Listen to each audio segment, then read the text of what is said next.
The boy seated in back was severely injured, but may be able to communicate enough to help explain what happened. July 1st, 1999, Newport News, Virginia. A drunk driver crosses over the median and slams into a car of teenagers at 80 miles per hour. There is one survivor. Meanwhile, Diane Gurley is struggling to sleep because she felt a prompting from God. I just saw the one word, accident. I felt that it was somebody that was very close to me. Moments later, Diane gets a call from Riverside Hospital. Her 18-year-old son, JR, was in a tragic accident. I was in shock. I was numb. It didn't seem real.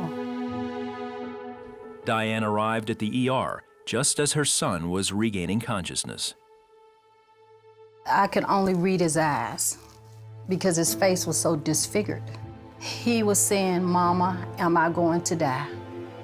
She said, "Baby, you're not gonna die. You know, God said that you're going to live and declare the work of the Lord."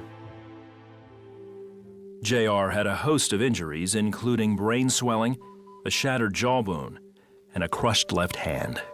They said he may not make it through the night. I could not believe that these words were coming to me, that was being said to me. I was saying on the inside, "Lord, save my child. Don't let him die." Word quickly spread, and people from their church and community began showing up to pray. They were just huddled around saying, you know, he's not gonna die. God's not gonna take him.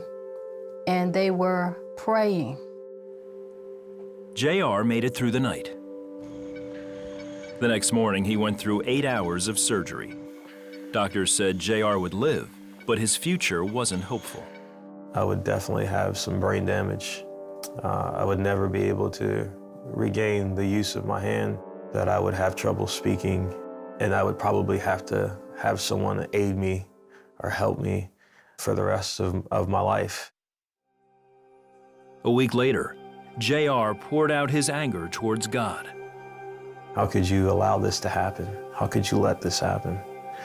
I was honest with him. I was like, I don't want to live like this. I don't want to live like this. I remember feeling the presence of the Lord just come in my room. The Holy Spirit told me that he was going to heal me.